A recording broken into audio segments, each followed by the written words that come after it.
हमारी कंट्री में annually 16 million abortions होते हैं, डेली 43,000। अनलकी पार्ट ये है कि 67% अबॉर्शंस इलीगल और अनसेफ होते हैं। अनसेफ से मतलब है जो प्रोवाइडर है वो रिकॉग्नाइज नहीं है और जो साइट है वो minimum possible medical standards lack कर रही है, या दोनों। अब ये इलीगल और अनसेफ अबॉर्शंस रिस्पॉन्सिबल होते हैं मैक्सिमम कॉम्प्लिकेशंस के लिए, जैसे excessive haemorrhage, infection, shock, even death. Maternal mortality ratio का 8% शेयर अबॉर्शंस की वजह से है। इंडिया में डेली 8 to 10 डेथ्स अबॉर्शंस की वजह से होती है। Every 2 hourly 1 maternal death India में अबॉर्शंस की वजह से है। क्या रीज़न है इतना ज़्यादा हाई प्रेवलेंस का अनसेफ और इलीगल अबॉर्शंस का? तो कुछ फैक्टर्स हैं वो हमें समझने पड़ेंगे। इसमें सबसे पहले सोशल फैक्टर। अबॉर्शन एक लीगल प्रोसेस है, अभी भी हमारी सोसाइटी का एक मेजर चंक इस चीज़ को नहीं जानता। दूसरा, अबॉर्शन के साथ एसोसिएटेड सोशल स्टिग्मा है, टेबूज हैं। अबॉर्शन को अभी भी सोसाइटी के एक पार्ट में डेविएंट बिहेवियर माना जाता है। मेल प्रोवाइडर भले भी वो रिकॉग्नाइज्ड हो, प्रोफेशनल हो, उसके पास फीमेल हेजिटेट करते हैं जाने में। और फाइनली जो प्रोवाइडर है उसका attitude towards the woman seeking abortion भी एट टाइम्स इंडिफरेंट होता है। दूसरा आता है इसमें पॉलिसी फैक्टर्स। लीगल स्टेटस इसका ठीक से डिसेमिनेट नहीं किया गया अबॉर्शन का। जो लिंकेजेस हैं वो वीक हैं, रेफरल लिंकेजेस। कंट्रासेप्शन का अभी भी जो पॉजिटिव पॉइंट्स हैं वो शायद हम ठीक से कन्वे नहीं कर पाए सोसाइटी में। और जो क्वालिफाइड प्रोफेशनल्स हैं वो कम हैं, और अगर प्रोफेशनल्स हैं तो infrastructure, equipments, settings at times वो कम होती हैं और रिस्पॉन्सिबल होती हैं इस चीज़ के लिए। तीसरा आता है socio economic status. Money matter हर किसी के लिए है। सो प्राइवेट में जो प्रोवाइडर्स हैं वो हेविली चार्ज करते हैं, और इरोनिकल पार्ट ये है कि जो पब्लिक सेक्टर में, हालांकि ये फ्री ऑफ कॉस्ट सर्विस है, इसमें अभी भी एक स्ट्रेटा हेजिटेट करता है और शायद उनको कन्फ्यूजन है कि इसमें चार्जेस होते हैं, भले ही वो हिडन चार्जेस हैं या अदरवाइज हैं।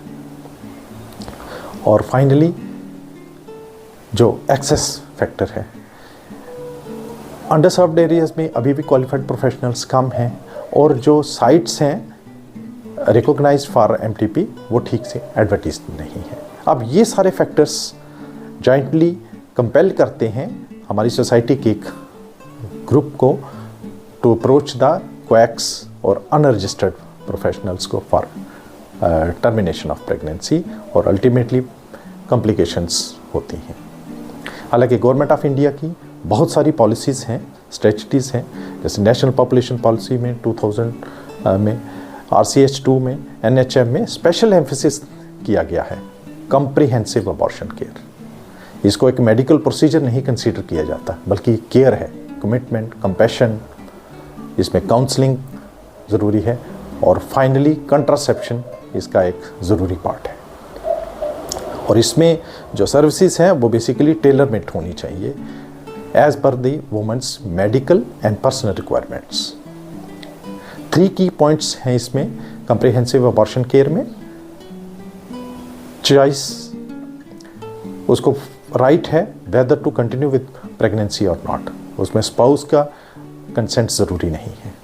और फ्रीडम है to select a particular provider, site, procedure, और फाइनली जो कंट्रासेप्शन है ऑफ हर चॉइस। दूसरा है एक्सेस। जो सर्विस है क्लोज टू होम होनी चाहिए, as and when required by the women, irrespective of her age, education, marital status, socio economic background, और फाइनली विदाउट एनी डिले। इसमें एडमिनिस्ट्रेटिव या लॉजिस्टिक हर्डल्स नहीं होनी चाहिए। और थर्ड की पॉइंट है इसमें क्वालिटी केयर विद रिस्पेक्ट। इसमें एडिक्वेट काउंसलिंग होनी चाहिए, नंबर 2 पे प्राइवेसी और कॉन्फिडेंशियली पे स्पेशल स्ट्रेस्ड है। बेस्ट पॉसिबल मेडिकल और surgical as per the needs service और फॉलोइंग स्टैंडर्ड ऑपरेटिंग प्रोसीजर्स, और post abortion infection prophylaxis, STI HIV screening, और फाइनली जो कंट्रासेप्टिव है। और इसमें स्पेशल एम्फेसिस दिया गया है कि वीमेन के पर्सनल नीड्स को स्पेशल स्ट्रेस करना है, जैसे मेडिकल, फिजिकल, साइकोलॉजिकल सारे एस्पेक्ट्स को कंसीडर करके कम्प्रिहेंसिव अबॉर्शन केयर होनी चाहिए। अब ये सारा under the frame of work of medical termination of pregnancy act होता है। हमारी कंट्री में अबॉर्शन क्रिमिनलाइज था अंडर IPC 1860।